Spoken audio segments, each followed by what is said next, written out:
আসসালামু আলাইকুম। আপনারা যে যেখান থেকে আমার ভিডিওটি দেখছেন, আপনাদের সকলের প্রতি রইল আমার পক্ষ থেকে দোয়া আর ভালোবাসা। আজকে আমি সন্ধ্যা থেকেই ভিডিওটা শুরু করে দিলাম। সন্ধ্যায় আমাদের বাচ্চারা চেয়েছে কাপকেক বানানোর জন্য, সেটাই আমি আজকে বানানোর রেসিপিটা তুলে ধরলাম। আর এই কাপকেকটা আমি আমার cooking channel easy recipe by Jasmine Newaz এই কুকিং চ্যানেলে আছে। আর এই রেসিপিটা পুরোটা রেসিপি আমি ওখানে দিয়েছি, আপনাদের প্রয়োজনে আপনারা দেখে নিতে পারেন। আর আমি স্ন্যাক্স হিসাবে অনেক কিছু সন্ধ্যার নাস্তায় বানিয়ে থাকি। আমি স্ন্যাক্স হিসাবে সন্ধ্যার নাস্তার আইটেমটাই আমি শুরুতে আমার ব্লগ ভিডিওতে দেওয়ার চিন্তা করি। আমার বাচ্চারা সন্ধ্যায় হলে অনেক ভালো ভালো নাস্তা খাওয়ার চিন্তা করে, আমিও চেষ্টা করি বানানোর। কিন্তু যদিও আমি ভালো বাবুর্চিদের মতো না করতে পারলেও আমি আমার মতো করে চেষ্টা করি। আর আমার বাচ্চাদেরকে খাওয়ার পেট ভরার একটা নাস্তা তৈরি করার চিন্তা করি, সেই জন্যই আমি কিন্তু বানিয়ে থাকি। প্রায়ই আমি সন্ধ্যার নাস্তার ভিডিওটা দিয়ে শুরু করি, আর সেই আজকেও তাই করলাম। আর এই কাপকেকটা বানানো একদমই সহজ, এবং আপনারা প্রয়োজন হলে আমার কুকিং চ্যানেলে গিয়ে একটু দেখে নেবেন।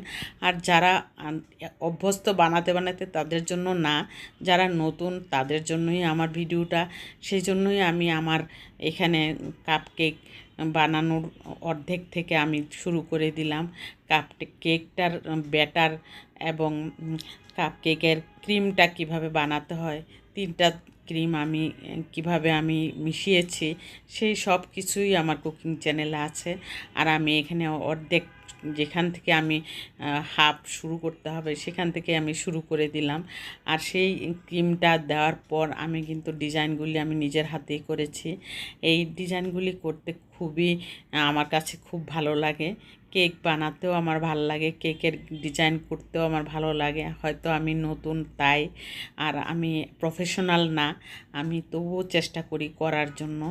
আর যেটাই করি আমি আমার কাছে ভালো লাগবে এমন জিনিসই আমি করে থাকি, এবং ভালোভাবে বাচ্চারা গ্রহণ করবে সেটাও চিন্তা করে আমি করি। আর এইভাবেই সন্ধ্যার নাস্তায় তো বানিয়ে দিলাম কেক। তারপরের দিন সকালবেলা নাস্তা খাওয়ার পর আমি দুপুরে অনেক ঝুম বৃষ্টি পড়ছিল, সেই জন্যই আমি ভাতের চাউল দিয়ে আজকে আমি সবজি খিচুড়িটা রান্না করব এবং করছি, সেটাই আপনাদের সামনে তুলে ধরলাম। আর এই সবজি খিচুড়ির মধ্যে আমি অন্তত 1.5 পট চাল দিয়েছি, আর 1 পট ডাল দিয়েছি। ডালের পরিমাণটা একটু বেশি দিয়েছি।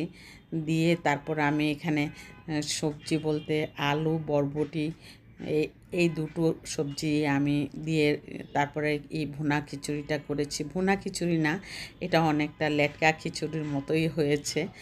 আর এটাই চেয়েছিল আমার হাজব্যান্ড, বলছিল যে আজকে লেটকা খিচুড়ি আর গরুর মাংস আর বেগুন ভাজা দিয়ে খাবো, সেই জন্য আমি এভাবে রান্না করছি। আর এই রান্নাটা আমার খুব ভালো লেগেছে, খেতেও খুব মজা হয়েছিল। নামানোর পর খিচুড়িটা বাগার দিয়ে নামিয়ে নিলাম। তারপর আমি আবার বেগুন ভাজাটাও করে নিলাম। এখানে বেগুন ভাজাটাও খুব ভালো হয়ে, তারপর আমি বেগুন ভাজা আর খিচুড়িটা নামিয়ে গরুর মাংসটা আমি মাখিয়ে তারপর বসিয়ে দিব যাতে হয়ে যায়। আর এখানে আমি দিয়ে দিলাম পরিমাণ মতো পেঁয়াজের পর আমি সব মশলাগুলি দিব। আদা রসুন পেস্ট, মানে গরুর মাংস রান্না করতে যা লাগে, এলাচি, দারচিনি, 2টো এলাচ, দুটো দারচিনি, 4টা এলাচ, আদা রসুন পেস্ট, তারপর হলুদের গুঁড়া, মরিচের গুঁড়া, যতটুকু মাংস ওই আন্দাজ মতো আমি সব মশলা দিয়ে মাখিয়ে তারপর আমি রান্না করব এই গরুর মাংসটা। আর আমার ভিডিওটার মধ্যে একটি লাইক দিয়ে আপনারা কন্টিনিউ করবেন। আর আমার ভিডিওটা যদি ভালো লেগে থাকে তাহলে অবশ্যই সাবস্ক্রাইব করে অল বাটনে প্রেস করে রাখবেন, অন্যান্য ভাই বোনরা যাতে আমার ভিডিওটা দেখতে পায়। আর সেই জন্যই আমি আপনাদের কাছে অনুরোধ করছি।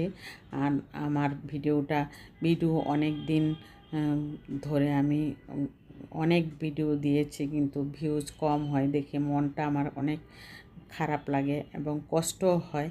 আর সেই জন্যই আপনাদের কাছে রিকোয়েস্ট করছি, আপনারা যারাই দেখুন আমার ভিডিওটা অবশ্যই সাবস্ক্রাইব করে যাবেন। আর এখানে আমি আজকে আমার ভিডিওটা বেশি লম্বা করতে চাই না। লম্বা ভিডিও অনেকেই দেখতে পছন্দ করেন না। এখন শর্ট ভিডিও আর রিলস ভিডিওটাই বেশি পছন্দ করে। সেই জন্য আমি ব্লগ ভিডিওটা বেশি বড় না করে আমি মোটামুটি করেই আমি দেওয়ার চিন্তা করি।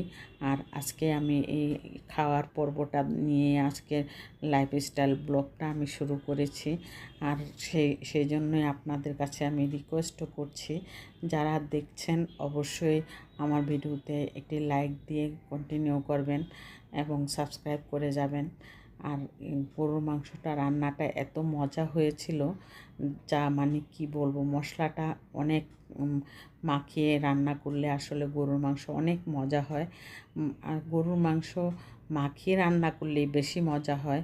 আর ওইভাবে রান্নার থেকে আমি প্রায় এই মাংসটা মাখিয়ে রান্না করার চেষ্টা করি।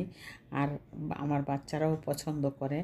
আমার পরিবারের সবাই খিচুড়ি দিয়ে একটু ঝোল ঝোল করে আমি গরুর মাংসটা নামিয়েছিলাম। কষানোর পর আমি আলু দিয়ে তারপরে আমি আবারও সিদ্ধ করে নিয়েছি। এইভাবেই আমি রান্না করে শেষ করলাম। রান্নার ফাঁকে ফাঁকে তো আমি অনেক নাড়াচাড়া করে দিয়েছি। তারপরে মাংস সিদ্ধ হয়ে যাওয়ার পর আলু দিয়েছি। আর এখন মাংসটা নামানোর পর আমি বাটিতে সার্ভ করে নিয়েছি। দেখুন কালারটা কত সুন্দর এসেছে, খেতেও এরকম অসাধারণ মজা হয়েছে। আর এই মাংস দিয়ে কিন্তু লেটকা খিচুড়ি অনেক মজা হয়। আজকের মতো এখানেই